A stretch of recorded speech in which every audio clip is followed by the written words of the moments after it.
Hello, আসসালামু আলাইকুম। আমি এস এম তারেক। আমি SNW এর মাধ্যমে সুইডেনের জন্য অ্যাপ্লাই করেছিলাম। আমি আজকে আমার ইউটি কার্ডটা পেয়ে গিয়েছি। সো আলহামদুলিল্লাহ, আমি খুবই হ্যাপি এই বিষয়ে। বাট প্রথমত আমি আসলে একটা এজেন্সি খুঁজতেছিলাম যেটার মাধ্যমে আমি বাইরের দেশে অ্যাপ্লাই করব। তো এখানে আসার পরে আমাকে আহ, এখানে আমার প্রোফাইলটা অ্যাসেসমেন্ট করা হয় এবং আমাকে সুইডেনের বিষয়ে বলা হয়। তো আমি চিন্তা ভাবনা করে আমি অ্যাপ্লাই করি এখানে।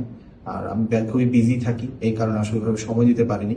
বাট ওনারাই আমার সবকিছু দেখে আমার প্রোফাইল অনুসারে অ্যাপ্লাই করেছিল। ইউনিভার্সিটি সিলেকশন থেকে শুরু করে, সাবজেক্ট সিলেকশন থেকে শুরু করে, ইসিটিএস মিলানো থেকে শুরু করে সবকিছু ওনারা দেখেছে প্রথম থেকে। এবং ভিসা পাওয়ার আগ পর্যন্ত এবং ভিসা পাওয়ার পরবর্তী সময় ওনারা আমাকে হেল্প করতেছে। সবকিছু মিলিয়ে আমি আলহামদুলিল্লাহ স্যাটিসফাইড। এবং আমি চাই সাজেশন দিতে যে আপনারা যদি কেউ দেশের বাইরে অ্যাপ্লাই করতে চান, এজেন্সির মাধ্যমে কোনো ট্রাস্টেবল এজেন্সি খুঁজতেছেন, এই ক্ষেত্রে আপনারা SNW কে সিলেক্ট করতে পারেন। এদের সাথে আমি অনেক আগ থেকেই কাজ করতেছিলাম।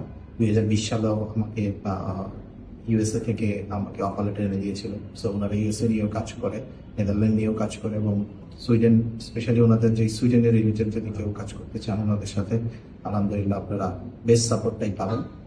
এটা 100% গ্যারান্টি, কারণ আমি নিজে স্যাটিসফাইড কাজ করি। Thank you so much.